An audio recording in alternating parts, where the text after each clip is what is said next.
अस्सलाम वालेकुम। आप देख रहे हैं प्रोग्राम डिबेट न्यूज एनालिसिस और मैं हूं आपके साथ मुनीज़ा मोइन। नाजरीन, कल मुल्क भर में यौम तकदीस मनाया जा रहा है। आज पार्लियामेंट के मुश्तरका इजलास में वज़ीर आज़म पाकिस्तान मियां मोहम्मद शहबाज शरीफ ने कुरान पाक की बेहुरमती करने वाले शख्स को निशान इबरत बनाने का मुतालबा किया है।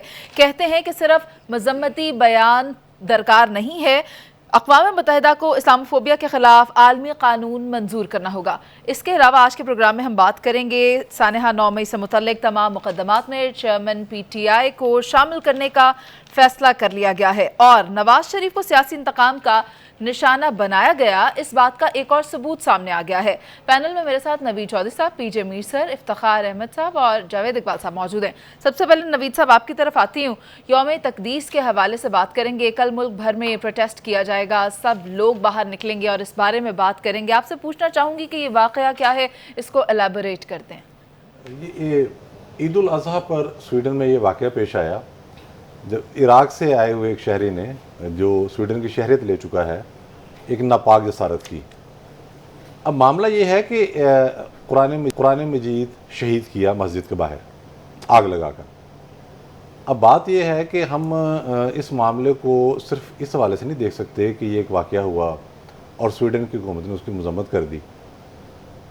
सबसे ज़्यादा जो दिल खराश पहलू है वो ये है कि पुलिस मौजूद थी उस खबीस शख्स को तहफ़्फ़ुज़ फराहम करने के लिए मौके पर, और चूँकि वाक़या एक मस्जिद के बाहर हुआ, ये सानहा कहना चाहिए इसको, और वहाँ मुसलमान जो हैं शहरी वो खड़े होकर इसके ख़िलाफ़ एहतजाज भी कर रहे थे डिस्टेंस पर। ज़ाहिर है यूरोप के अंदर एक निज़ाम है, उसके तहत कानून का एहतराम किया जाता है। अब स्वीडन की हुकूमत ने क्या किया कि जब उन्हें पता लगा कि ये बहुत ज़्यादा रिएक्शन इसका आया है, अंदाज़ा तो पहले भी था, लेकिन पहले सऊदी अरब ने तलब कर लिया उनके सफ़ीर को, फिर पूरी दुनिया में मुजाहरे शुरू हो गए, पूरी लिस्ट है ममालिक की, और अब पाकिस्तान में भी यौम तकदीस कुरान कल जो है वो मनाया जा रहा है। तो आज प्राइम मिनिस्टर ने जो स्पीच की है, मैं समझता हूँ कि सारे पॉइंट उन्होंने उसमें एलाबोरेट कर दिए हैं। उन्होंने कहा जी ये मजम्मत वगैरह वाला कोई मामला नहीं है कि स्वीडन की हुकूमत भी मजम्मत करे। आप हमें ये बताएं कि हुकूमत की सरपरस्ती के अंदर ये मामला कैसे हो गया। इतना ये संगीन वाक़या है। देखें, ये कोई इनफरादी फेल नहीं होता। जब एक गवर्नमेंट किसी को प्रोटेक्शन देती है तो ये आप तहजीबों का टकराव करा रहे हैं, मज़हब का टकराव करा रहे हैं। हमारा दुश्मन क्या चाहता है, उसके दो एजेंडे हैं।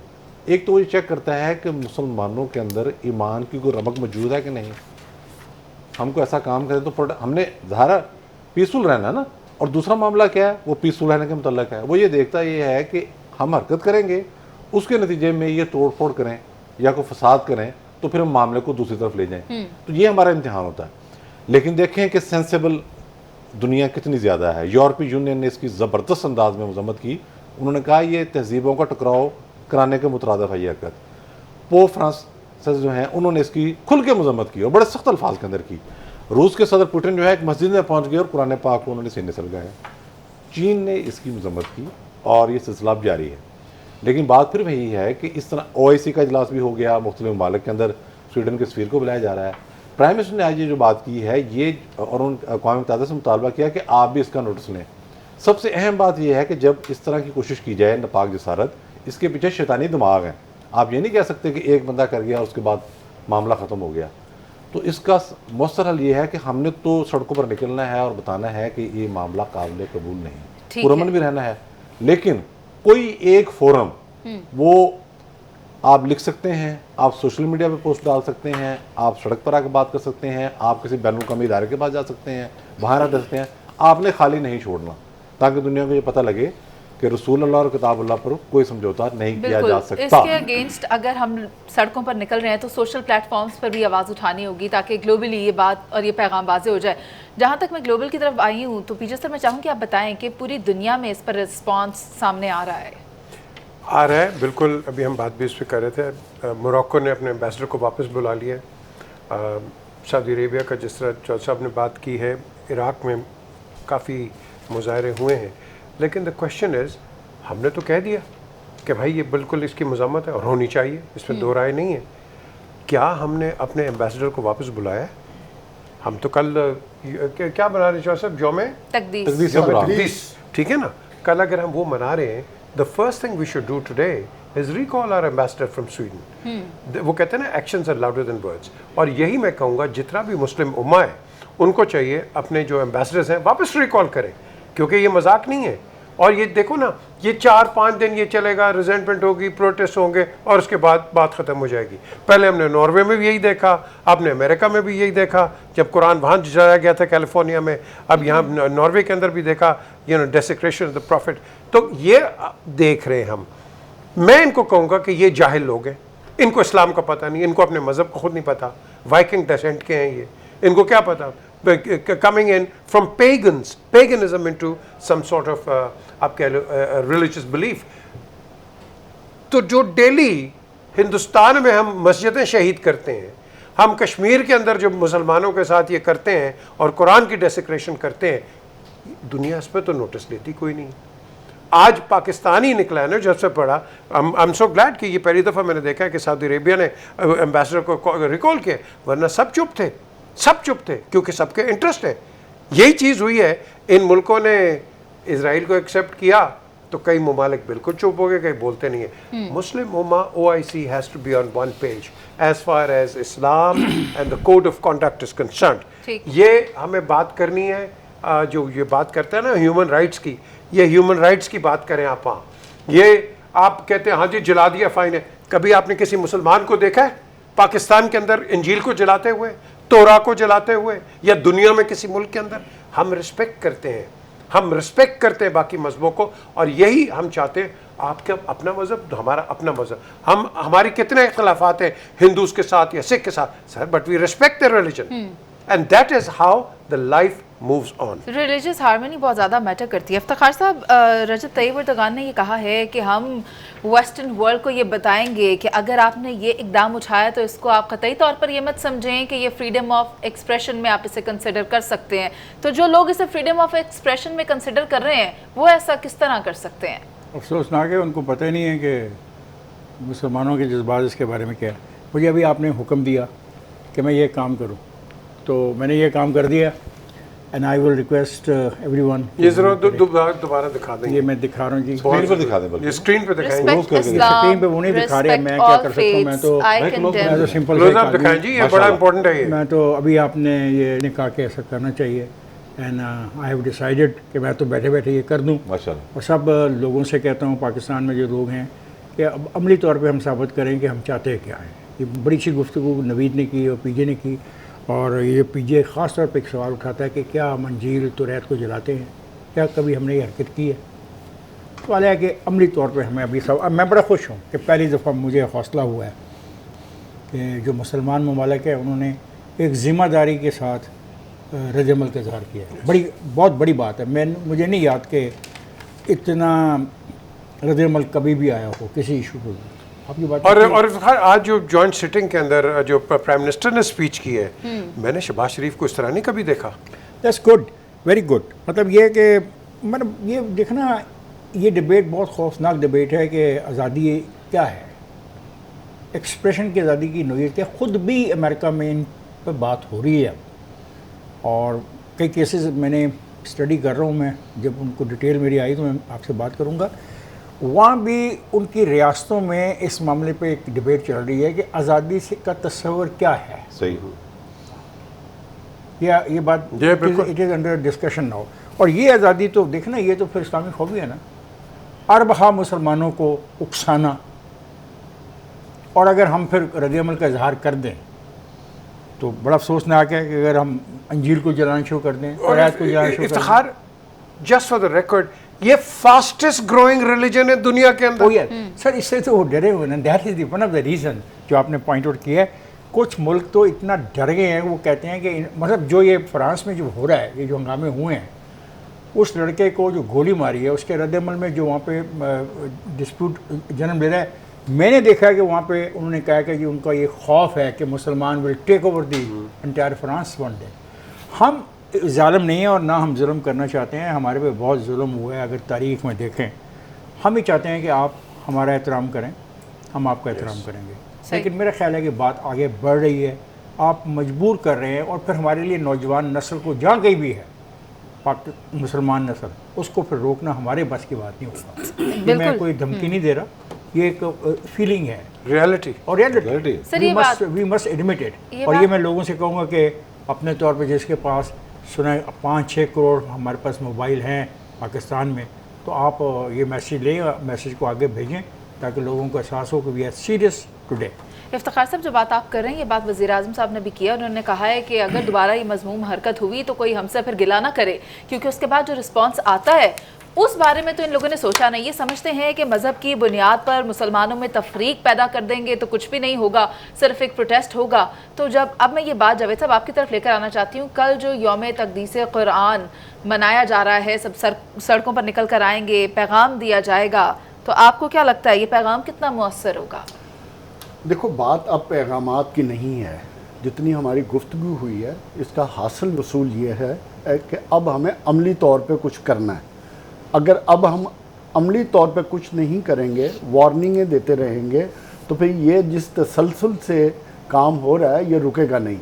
ये जो इनको फ्रीडम ऑफ स्पीच के नाम पर ये इस्लामोफोबिया का दौरा पड़ता है हर 4 महीने बाद, 6 महीने बाद, जब जनवरी में पड़ा था तो उस वक़्त के जब हमारे उस वक़्त कासिम के अबू प्राइम मिनिस्टर थे तो इस पे बात कितनी उठी थी, और उसके बाद यूनाइटेड नेशन में भी जितनी गुफ्तगू हुई है, और जिस तरह आज हमारे प्राइम मिनिस्टर ने बात की है, बात हम बहुत अच्छी कर रहे हैं, लेकिन अब जो प्राइम मिनिस्टर की असल बात है कि इस पे अब कानून साजी होनी चाहिए।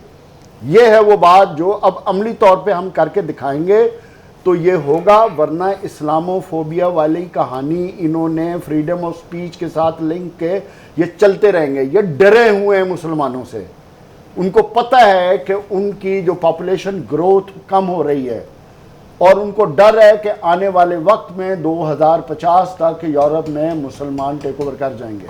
ये वो डर खौफ है जो इस्लामोफोबिया की शक्ल अख्तियार कर रहा है, और इस तरह के लोगों को खड़ा किया जाता है। पुलिस की प्रोटेक्शन में, हुकूमत की प्रोटेक्शन में जब एक काम ये करेगा तो ये बात शो करता है कि वो पूरी तहजीब को रिफ्लेक्ट कर रहा है। तो इस चीज़ की डिनाइल के लिए अब बात सिर्फ सफ़ीरों को निकालने के अलावा बात को अपने जो मुल्कों के मफादात हैं उनसे आगे ले जानी पड़ेगी, क्योंकि अगर हम उस हद तक ना गए तो चीज़ें, हालात ख़राब होंगे। तहजीब का जब टकराव होता है तो फिर हुकूमतों के बस में कुछ नहीं रहता।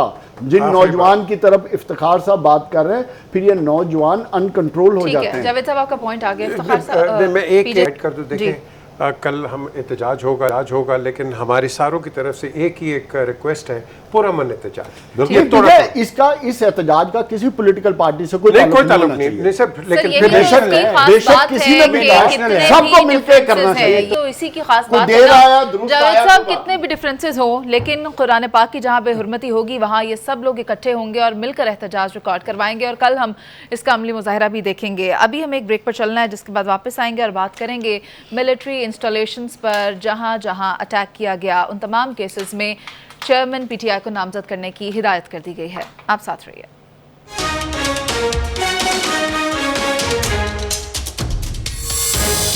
Welcome back. मिलिट्री इंस्टॉलेशंस पर जहां जहां हमला किया गया उन तमाम केसेस में चेयरमैन पीटीआई को नामजद करने की हिदायत जारी कर दी गई हैं। मैं चाहूँगी इफ्तिखार साहब आप ये बताएं कि चेयरमैन पीटीआई तो ये कहते हैं कि अगर मुझे इन केसेस में मेरा नाम शामिल कर दिया जाता है तो मैं अपने लिए वकील भी नहीं करूंगा, मैं अपना केस खुद लड़ूंगा। तो आपको क्या लगता है, क्या वो आगे आएंगे, गिरफ्तारी देंगे?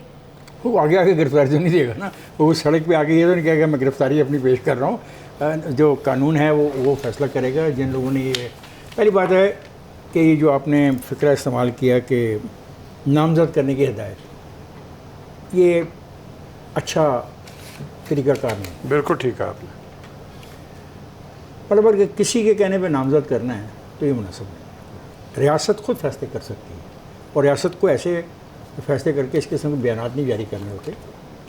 जो लोग 9 मई के अंदर इन्वॉल्व किए गए हज़ारों थे, उनमें से काफ़ी लोग छूट गए और अब कुछ सैकड़ों रह गए। उन्होंने जो कहा उनके बयानों की बुनियाद के ऊपर बिल्कुल जो ज़िम्मियाँ लिखी जाती हैं उसमें जो शामिल होता है उसको आप शामिल करते। ये जो है ना कि नामजद करने हदायत, मैं इस लफ्ज़ हदायत को मुनासिब नहीं समझता, बिकॉज ये नहीं हो सकता। हदायत का मतलब है कि आपकी जो प्रोसिक्यूशन है वो बहुत कमज़ोर है, और अभी तक जो आपने गिरफ्तारियाँ की हैं और उनके जो स्टेटमेंट्स आपने रिकॉर्ड किए हैं और जिन जिन वक़ुओं के बारे में किए हैं, आपको उन स्टेटमेंट्स पे इत्मीनान नहीं है। तो लगता है कि आप एक फ़र्द हदायत, ये हदायत किसने की है? Doctor IG Usman IG Punjab. IG Punjab ये अगर हदायत कोई एक शख्स करता है तो मैं with all respect to that शख्स, ऐसा नहीं है, मुनासिब नहीं है, क्योंकि ये लफ्ज़ ही जो है बहुत नेगेटिव है। आपने इंटरोगेट किया, इंटरोगेशन में बड़ी क्लियर पोजीशन है, लोग कहते हैं कि उनको कहा गया ऐसा करो, जिसने जो ये कहता है उस उनके तमाम के बयानात की बुनियाद पर आप जा सकते हैं किसी को भी शामिल तफ्तीश करने के लिए, किसी को भी, एनीबॉडी। तो ये मेरा ख्याल है कि जो भी रियासती इदारे हैं वो अपने लफ्ज़ों का चुनाव ऐसा करें जो काबिल कबूल हो, और ऐसा ना हो कि इस लफ्ज़ को ही लोग एक्सप्लॉइट करते फिरें। बाकी रहा, खुद वहाँ पे मौजूद होना ज़रूरी नहीं है जी। और ये बात स्टैब्लिश हो गई है जुल्फ़िकार भुट्टो के केस में। अगर जो उस केस को दोबारा नहीं लिया जाता 109 की जो दफ़ा है, तो स्टैब्लिश हो गई है। जिन लोगों ने कहा उन्होंने करना, ये हदायत का, मेरी सॉरी नवीद, मेरी सॉरी ऑल ऑफ यू, मुझे बुरा लगा, हदायत is not a proper word, agreed. मतलब कोई ऐसा करे तो ये हकीकत बात, सच्ची बात कर रहे हैं, सॉरी किस बात में आप? यार ये हकीकत नहीं, बेवकूफ़ी है, विद ऑल रिस्पेक्ट। हाँ तो बस ठीक मतलब नहीं कि आपने लोगों को पकड़ा हुआ है एंड दे एडमिटेड, और अगर वो एडमिट ना भी करें मिस्टर जवेद साहब, वीडियो है, हमने अपने कानों से सुनी है, लोगों को हदायत दी जा रही हैं, ख़त्म। इसको हम ज़िम्निया कहते हैं। इफ्तिखार साहब का पॉइंट आया, नवीद चौधरी साहब आप क्या कहते हैं? हमें तो ये भी सुना है, फ़ौज पाकिस्तान ने ये मौक़िफ़ दिया है कि नाकाबिल तरदीद शवाहिद हमारे पास मौजूद है, और IG साहब ने आज अगर ये हिदायत जारी की है तो उन्होंने अपनी इस हिदायत के हवाले से बताया है कि हम जो ताज़ीरात पाकिस्तान की दफ़ा 34 है उसे कभी भी लगा सकते हैं, कहीं भी लगा सकते हैं। तो आप क्या कहते हैं कि क्या ये गलत इक़दाम है? नहीं, मेरे ख्याल में हदायत के लफ्ज़ को शायद इफ्तिखार साहब किसी और सेंस में ले गए हैं। जब हमें ये पता लगा कि DGISPR साहब फरमा रहे हैं कि हमारे पास नाकाबिले तरदीद शवाहद मौजूद हैं, किनके, आप गौर से बात सुनिएगा, मास्टरमाइंड कौन है, मनसूबा साज कौन है, और फिर एग्जीक्यूट किन्होंने किया। और इस हवाले से मेरी अपनी इतलात हैं कि सब मोर देन सफिशेंट जो शवाहिद सबूत हैं वो उनके पास मौजूद हैं। और जो बात इफ्तिखार साहब ने की है वो सबके सामने है, वो तो वीडियोज़ में मौजूद हैं, उसमें छुपना छुपाना क्या है। अब मैं अगर यहाँ बैठ के ये कहूँ बगैर किसी बहुत बड़ी लंबी चौड़ी इंक्वायरी किए कि यास्मीन राशिद साहबा का खुद ये प्लान था और मनसूबा था कि कोर कमांडर हाउस के अंदर भी उसने आग भी लगानी है, वहाँ सामने मॉल के अंदर लोग मौजूद हैं, मुझे उसको मैसेज आने शुरू हो गए थे। तो प्लानर कौन है? वो प्लानर चेयरमैन PTI है। अब कानूनी कार्रवाई तो आगे बढ़नी है ना। मास्टरमाइंड कौन है? वो भी वही है। और आगे ज़ाहिर है फिर मनसूबा साजों में ज़रा ज़्यादा लोग चले गए, और इसमें कुछ रिटायर्ड अफसरान भी हैं। जहाँ पाक फ़ौज ने अपने सर्विंग एक लेफ्टिनेंट जनरल को, मेजर जनरल्स को, सीनियर अफसरान को नहीं छोड़ा, रिटायर्ड अफसरान के नाम भी आ रहे हैं। मैंने आपसे पहले भी अर्ज़ किया था, आज दोबारा दोहरा रहा हूँ, अदालती सौलतकारी का भी एहतमाम किया गया था, इसलिए तो लोग उछलते फिर रहे हैं अभी जी। वो बहाने ढूंढ रहे हैं कि हमें कल हम क्या कह दें जी हमने तो ये किया था, इसलिए हमारे खिलाफ कार्रवाई होगी। तो ये पूरा एक मनसूबा था और इसलिए एक बहुत बड़ी कार्रवाई है। अब जब कार्रवाई आगे बढ़ेगी तो हम कहें जी सेक्शन 34 है, सेक्शन फलाना है, तो ये एक गैर जरूरी सी बहस है। देखें ज़िम्नी में नाम आ जाता है। पहले तो अटैक हुआ ना, GHQ अटैक हुआ कि नहीं हुआ, ISI के दफ्तर पर हमले हुए कि नहीं हुए, मियाँ वाली एयर बेस पर हमला हुआ कि नहीं हुआ। अब जाहिर है वो जो मास्टरमाइंड था, फिर जो मनसूबा साज थे, उन पर भी तो मुकदमात बनने हैं ना। कि आप ये कहें जी वहाँ जो लोग पहुँचे हुए थे, अफगान बस्ती के लोग आए हुए थे, जो वहाँ पर पठानों की बस्ती थी, एक उस अफगान बस्ती हम कहते हैं इस्लामाबाद में, वो लोग भी यूज़ हुए। अब तो ये बात भी आ चुकी है, कुछ लोग उसमें से बाकायदा ट्रेंड किए गए थे जो KPK में रखे गए थे। तो कई चीज़ें सामने आ गई हैं। अब अदालतों में जाके साबित करना इनकी जिम्मेदारी है, ये करें। अच्छा, अब मामला क्या है? मामला ये है कि जब आपने मिलिट्री इंस्टॉलेशन पे हमले कर दिए तो आपका मुकदमा चलेगा मिलिट्री कोर्ट के अंदर। ये है पॉइंट इसमें बुनियादी। अब ज़िम्नी ही दर्ज होनी थी ना। अगर वो अपना एलिबाई साबित करते हैं कि मैं तो लाहौर बैठा हुआ था जी, वो GHQ पे हमला हो गया, अब आपका ज़िम्नी में नाम आ गया और ये भी साबित हो गया कि मास्टरमाइंड आप हैं, तो आपका मुकदमा अब जाएगा मिलिट्री कोर्ट के अंदर। तो ये मामला सारा। नवीद मैं भी ये कह रहा हूँ कि मैंने भी ये कहा है, लफ्ज़ जो इस्तेमाल किए गए ना, हदायत नहीं, वो होता पता क्या है, मेरी बात सुन लें।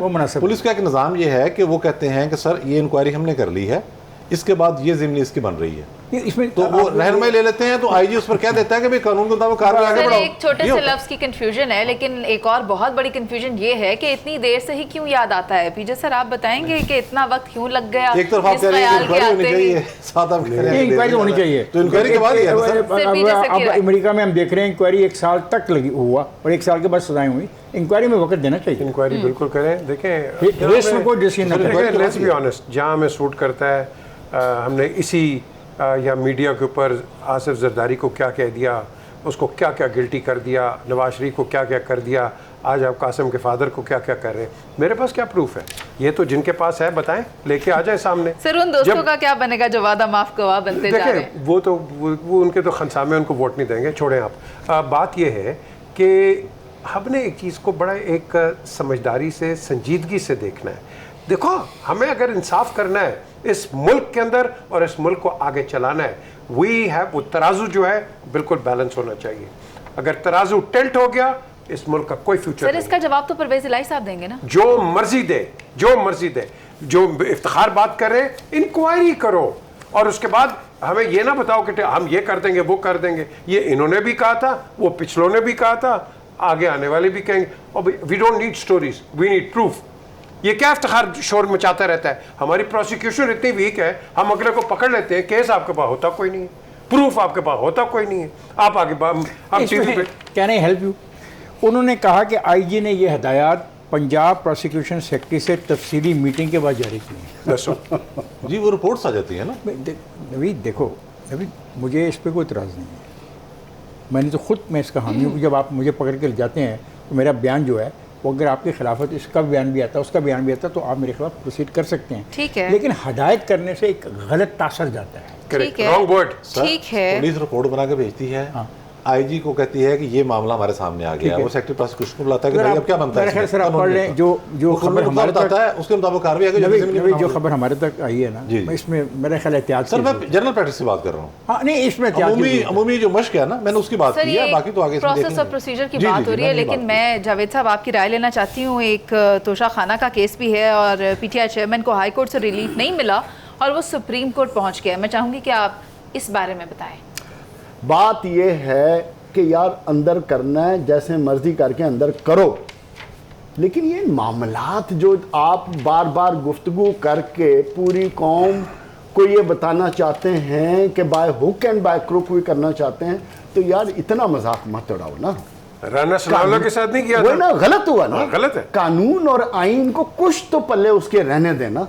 देखो माजी में जिस तरह हमने 2017-18 में मीडिया ट्रायल करके एक शख्स को जब निकाला और आज हम जस्टिफाई कर रहे हैं कि उस वक़्त की सुप्रीम कोर्ट का फैसला गलत था, तो आने वाला वक्त भी यही साबित करेगा। 5 साल बाद यही मीडिया कह रहा होगा कि आप एक पॉलिटिकल लीडर को कैसे उस पर 200 केस बनाकर पकड़ने की कोशिश करते रहे। किसी को पकड़ना होता है तो 2-4 केस ही काफ़ी होते हैं। जैसे हामिद खान की स्टेटमेंट है। हामिद खान की बात यह है कि प्लीज़ कौम का मजाक मत उड़ाएं, आइन का मजाक मत उड़ाएं, कानून का मजाक। जावेद साहब- दफात लगाने से हल नहीं जावेद होना, साहब यानी- इसी दफा से आप हल नहीं जावेद होना, साहब यानी- इसी दफा से आपका केस उड़ जाएगा। जावेद साहब यानी आप यही कहना चाह रहे हैं कि उस वक्त का मीडिया बायस था और जो बात हम हमेशा कहते हैं अपने शो में, what goes around comes around, उसी तरह की कुछ सिचुएशन हमें देखने में मिल रही है। खैर अभी हमें ब्रेक पर जाना है, वापस आएंगे और बात करेंगे कि नवाज शरीफ को सियासी इंतकाम का निशाना बनाया गया। इस हवाले से एक और सबूत सामने आया है। हाथ साथ रहिए।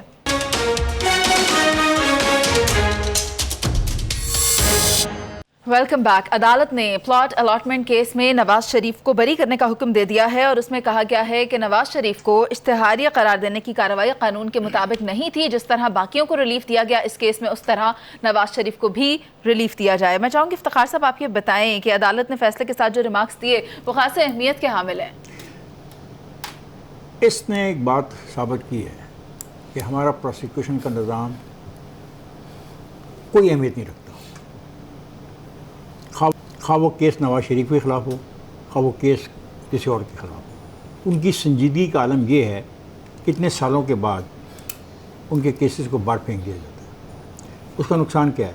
एक तो जिन लोगों को उसमें मुलव्वस किया जाता है उनकी ज़हनी कोफ, उनको नुकसान, मतलब इसमें प्रॉपर्टियाँ भी अटैच की गई हैं, मतलब हद है, प्रॉपर्टीज़ भी अटैच की गई थी। इसमें उनका एक भाई शामिल है जो वफात पा चुका है, अब्बास, उसका भी नाम शामिल है। सवाल ये पैदा होता है कि ये प्रोसिक्यूशन का की जो नाहलियाँ हैं और ये बहुत खौफनाक अब सामने आ रही हैं हमारे, और ये इसका फ़ायदा उन लोगों को होता है जिनको नहीं होना चाहिए, और खासकर उन लोगों को नहीं होता जिनकी ज़िंदगियाँ तबाह होती हैं। मैंने इस केस के अंदर आप देख लें कि नवाज़ शरीफ को साबित किया गया कि वो एक ऐसा अमल कर चुका है बतौर प्राइम मिनिस्टर और जो चीफ मिनिस्टर, उसने ऐसी अलाटमेंट्स किए हैं जो इलीगल हैं। आज अदालत कह रही है कि नहीं, तो इसका मतलब प्रोसिक्यूशन केस नहीं बना पाई। तो मैं ये समझता हूँ कि वक्त आ गया है कि हम बहुत सी बातें सहाफ़ी करते रहते हैं, हमारी आदत है कि हम ना अगर बात करें तो हमें रोज़गार ही नहीं मिलता। तो हमें ये भी देखना चाहिए कि जो हमारे सिस्टम में खामियां हैं उन पे भी हम तवज्जो दें, और एक ऐसा प्रोसिक्यूशन सिस्टम बनाएं जो बाइस ना हो, जो किसी सियासी दबाव के तहत फैसले ना करे, और वो परमानेंट रहे। एक परमानेंट अदारा होना चाहिए प्रोसिक्यूशन का। ये नहीं कि आज मैं आया हूँ तो मैंने सेक्रेटरी चेंज कर दिया, आप कल आए हैं आपने सेक्रेटरी चेंज कर दिया। नो, परमानेंट हो, सियासी जमातों के आने ना जाने से फ़र्क ना पड़े, और इंतहाई कम्पिटेंट लोगों खा उनकी तनख्वाहें आप मार्केट रेट के मुताबिक दे दें, क्योंकि ये बड़ा ज़रूरी है। ये दूसरा तीसरा केस है पिछले 1-2 हफ्ते में जो हमारे सामने आ रहा है। और नवी साहब, जितने केसेस भी नैब के थे इनके ख़िलाफ़, खा वो सरकारी मुलाजमीन थे, खा वो नवाज शरीफ की फैमिली थी, खा वो आसिफ ज़रदारी का मसला है, खा वो शायद खाका नबासी है, ख्वाजा आसिफ है, तो इसका मतलब है प्रोसिक्यूशन में कहीं ना कहीं खामी है, और हमें इसको देखना होगा। ये तो बहुत अजाब की बात बना दी आप लोगों ने कि लोगों को जलील कर दो, उनको ज़हनी अजियत में मुब्तला कर दो, और फिर पता लगे कि जो तुमने केस बनाया वो इस काबिल नहीं था कि सस्टेन कर। ठीक है इफ्तिखार साहब, लेकिन अभी सर आपसे ये जानना चाहूँगी कि जो केसेस बनाए गए, जो गलत केसेस बनाए गए, क्या उनका अब नवाज शरीफ साहब को कोई फ़ायदा होगा? आई थिंक फ़ायदा क्या होगा उनके, आपने जो साल पकड़ के गुजार दिए हैं उसको कौन न देगा। यही जरदारी साहब की बात है, 11 साल, ये इसकी कौन कॉम्पनसेशन करेगा। मेरा ख्याल है कि जब ये सब क्लियरेंस होती है, जब अगर लीगली सब कुछ हो जाता है, तो Nawaz Sharif should be suing the prosecution for with mala fide intents, और ऑफ कोर्स उनकी आप लॉस ऑफ अर्निंग कह लो या लॉस ऑफ टाइम कह लो, ये उनको करना पड़ेगा, ये जरदारी साहब को करना पड़ेगा, बिकॉज इनफ इज़ इनफ। ये देखो ना, मीर शकील रहमान को आपने कैसे रखा। यस, जब वो इतनी बड़ी मीडिया का को लुक आफ्टर करता है, बात करता है, पॉलिसी मैटर डिसाइड करता है, वो वहाँ पे रख दिया, और फिर आपने कहा कि इसके खिलाफ। और यही पता है, एक और जो चीज़ आती है जो आप बात कर रहे हैं, देखो ना, एक आप लॉ ले आते हो भाई 30 दिन से 15 दिन, फिर आप 15 दिन से फिर 30 दिन चले जाते हो। I mean don't play around with the law. Law सबके लिए एक है, लेकिन ये जो विक्टिमाइजेशन है इस पे हम समझ नहीं रहे। क्यों नहीं समझ रहे?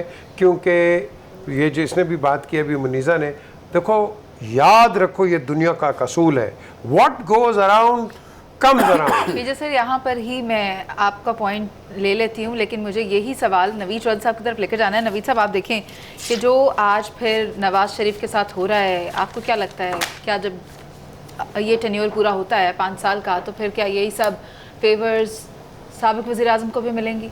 देखिए, बात यह है कि मुकदमात भी होते हैं, करप्शन भी होते हैं, पाकिस्तान का निज़ाम ऐसे तो ख़राब नहीं हुआ हुआ। हमने तो उस वक्त भी कहा था जब ये केस बन रहा था और मीर शकील रहमान साहब को जब गिरफ्तार किया गया, मैंने मिलने भी गया, तो हमें पता था कि साहब कुछ जाली है। हमें क्या पता था, जस्टिस शौकत सिद्दीकी साहब ने बता दिया था कि किसने कहा। जनरल बाजवा ने गैदरिंग के दौरान बताया जब पनामा केस चल रहा था, उन्होंने कहा पैसे तो इनके अपने हैं। लोगों ने कहा कि ये क्या केस बना रहे हैं आप, इनका तो मामला ऐसे था। उन्होंने कहा नहीं, पैसे इनके अपने ही हैं, लोग बच्चों के बयानों ने फंसाया। तो ये करवा कौन रहा था? मैं इस बात से इत्तेफाक नहीं करता कि सिर्फ प्रोसिक्यूशन की कमजोरी होती है। प्रोसिक्यूशन क्या कर लेगी? अभी आपने देखा नहीं, ये 9 मई के वाक़या के बाद क्या हुआ, किस तरीके के साथ एक जज साहब ने कहा कि जिन लोगों ने मिलिट्री इंस्टॉलेशन पर हमले किए हैं उनको छोड़ दें। मैं इनके वकील से कहूँगा जाए अपने घर खाना वाना खाएं, मैं वकील से इनके वकील को समझा दूँगा कहना ऐसा ना करें, ज़रा आप अंदाज़ा लगाएं। तो केस जितना मर्जी मजबूत हो, एक जज जब तय कर ले कि मैंने ये नहीं करना, तो जज क्या कर रहे हैं भाई? सिर्फ प्रोसिक्यूशन तक ना रखे मामला, होंगी कमजोरियाँ। जुडिशरी पूरी तरह से इन्वॉल्व होती है इन मामलों में। उन जजों को नहीं पता था, वो निगरान जज क्या कर रहा था। इन जज साहब को भी पता था कि नैब कोर्ट में क्या हो रहा है, किसी ने नोटिस लिया? बात यह है कि इस पूरे का पूरा सिस्टम इसमें इन्वॉल्व था। अब हिम्मत करने की बात तो ये है कि जिनका एहतसाब नहीं होता आप उनका करें। जज साहब ने आज ये कहा, बड़ा बदरुस्त बात की उन्होंने, कि साबिक हुकूमत ने नैब को नवाज शरीफ का मुस्तकबिल तबाह करने के लिए रेफरेंस पर मजबूर किया। तो अब नैब के जो जवेद इकबाल साहब थे वो किसके हाथों ब्लैकमेल हो रहे थे, आपको और मुझे पता है। वो आके बता दें, आप उनको पकड़े यार, उसको क्यों नहीं पकड़ते? अभी तक उसको नहीं पकड़ा टाइट बात तो देखिए, यही है ना ठीक है, कि इस्लाम हो नहीं रोक रही है, लॉरें को रोक रही है, पकड़ लें आप। नवीद ये बात आप उन दोस्तों से पूछे जो हुक्मरान है। जी मैं उन्हीं से कह रहा लेकिन हूं। नवीद चौधरी साहब, बात तो ये है ना कि अब ऐसा अब भी होगा या नहीं होगा, ये नहीं सवाल होना है। चाहिए, नहीं होना हम कहते चाहिए। नहीं होना चाहिए। नहीं होना चाहिए, लेकिन आप ये भी तो देखें ना कि तोशाखाना केस जब आया है, उन्होंने कहा जी हाईकोर्ट ने भेजा, तो तालियां बजाई हैं, सुप्रीम फिर कोर्ट उसे चले बचने के गए। लिए भागे हैं वो, सुप्रीम स्टे दें, हमारे जजेस बैठे हुए मेहरबान जज, वो स्टे दे देंगे, वो केस फेस ही नहीं करना चाह रहे, सही। कह रहे हैं मैं फौजी अदालत में जाऊंगा, खुद केस लड़ूंगा ताकि ये इंप्रेशन बाहर जाए कि मुझ पर जुल्म हो रहा है, मेरा वकील भी मेरे साथ नहीं सही, है। ठीक ये है। मकसद है। भाई, बात फिर में यही मैं कहेंगे। जावेद साहब की बात राय, वही कहेगा कि मुझे वकील भी नहीं करने हाँ, दिया बस गया। बस जावेद साहब आप ये बताएं ना फिर कि जो इदारा इंसाफ देने के लिए बैठा है, अगर वो अपना काम नहीं कर रहा तो फिर वो क्या कर रहा है? देखो मुनीज़, पाकिस्तान के निज़ाम की और पाकिस्तान की बदकिस्मती ये है कि ये सारे का सारा निज़ाम ख्वाहिशात और ताकत के ताबे है। ये है बदकिस्मती, चाहे वो 2017-18 में नवाज शरीफ था या आज कासम के अब्बू हैं। इसके अलावा कोई तब्दीली नहीं आई। जिस ख्वाहिश का इफ्तिखार साहब ने इजहार किया है, आज 6 जुलाई तक मुझे वो सिर्फ ख्वाहिश ही लगती है, और आने वाले वक्त में भी वो शायद ख्वाहिश ही रह जाए, क्योंकि हमारी जो रास्ता हमने तयन कर लिया है कि पॉलिटिकल विक्टिमाइजेशन के नाम पे आइन कानून अदारों को किस तरह तबाह करना है, बलडोज करना है और अपनी ताकत के ज़ोर पे चलाना है, हम उस रास्ते से डेविएट नहीं हो रहे। नवाज शरीफ के ख़िलाफ़ उस वक़्त केसेस बनाना मकसूद थे, उस वक़्त एविडेंस इकट्ठे जैसे तैसे करके किए गए, क्योंकि उस वक़्त मकसूद था उनको निकालना, इसलिए केसेस भी बने और मिलजुल के जो काम हुआ सारों ने मिलके काम किया, और जो ट्रायल किया गया गलत हुआ, लेकिन हमने सीखा कुछ नहीं है और ना हमने सीखना है।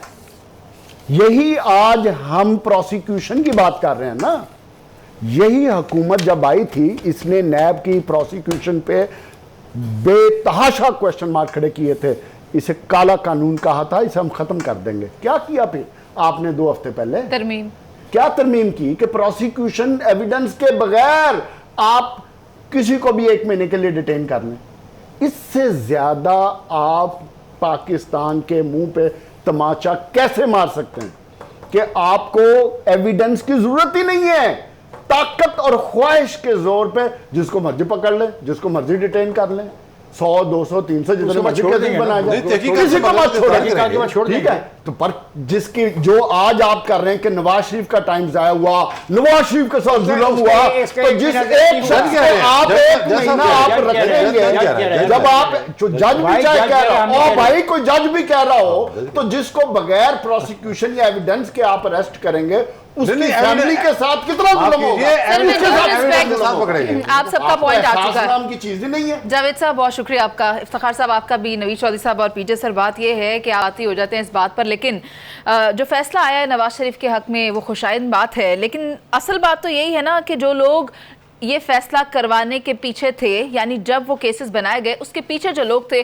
उनके खिलाफ किस तरह कार्रवाई करनी है, उसके लिए भी लॉज मौजूद हैं। अगर उन लॉज पर इम्प्लीमेंट ना करवाया गया तो फिर ये सिलसिला तो यूं ही चलता रहेगा, इंसाफ किसी को नहीं मिलेगा, उसका मुस्तकिल हल निकालने की ज़रूरत है। इसी के साथ प्रोग्राम का वक्त खत्म हो गया, आपसे इजाज़त, अल्लाह निगहबान।